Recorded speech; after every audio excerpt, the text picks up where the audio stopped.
নমস্কার বন্ধুরা, আজ আলুর চাহিদাকে ভিত্তি করে পশ্চিমবঙ্গের বাজারে এক লাফে বেড়ে উঠল আলুর দাম।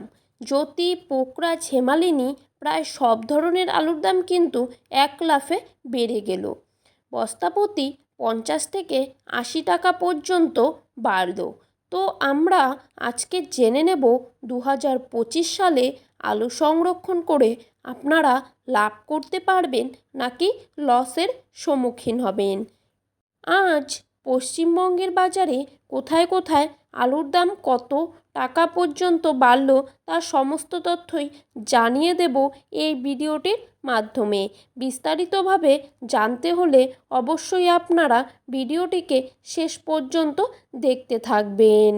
আর প্রতিনিয়তই আলুর বাজার দর সম্পর্কে জানতে হলে অবশ্যই আমাদের ইউটিউব চ্যানেলটিকে সাবস্ক্রাইব করে চ্যানেলটির পাশে থাকবেন। তো চলুন বন্ধুরা, দেরি না করে দেখে নেওয়া যাক। পশ্চিমবঙ্গে আলুর দাম আগামী দিনে বাড়বেই তা নিয়ে আশাবাদী সকল আলু ব্যবসায়ী।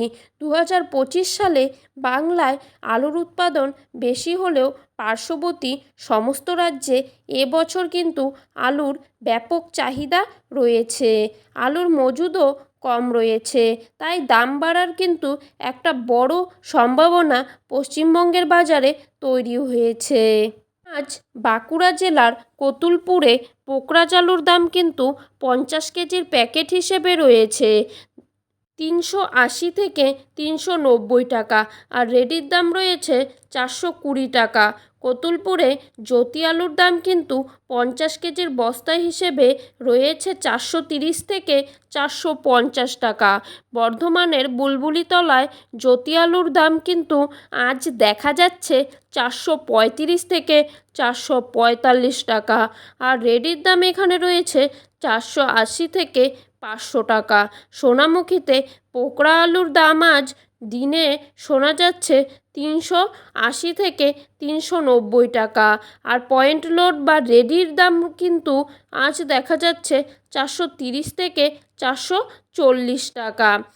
ও বন্ধুরা, এই ছিল আজকের আলুর দর বাজার সম্পর্কিত সর্বশেষ আপডেট। এরকমই আলুর বাজার দর জানতে হলে অবশ্যই আমাদের চ্যানেলটিকে সাবস্ক্রাইব করে চ্যানেলটির পাশে থাকা বেল আইকনটি প্রেস করে রাখবেন। ধন্যবাদ বন্ধুরা, সকলে ভালো থাকবেন, সুস্থ থাকবেন।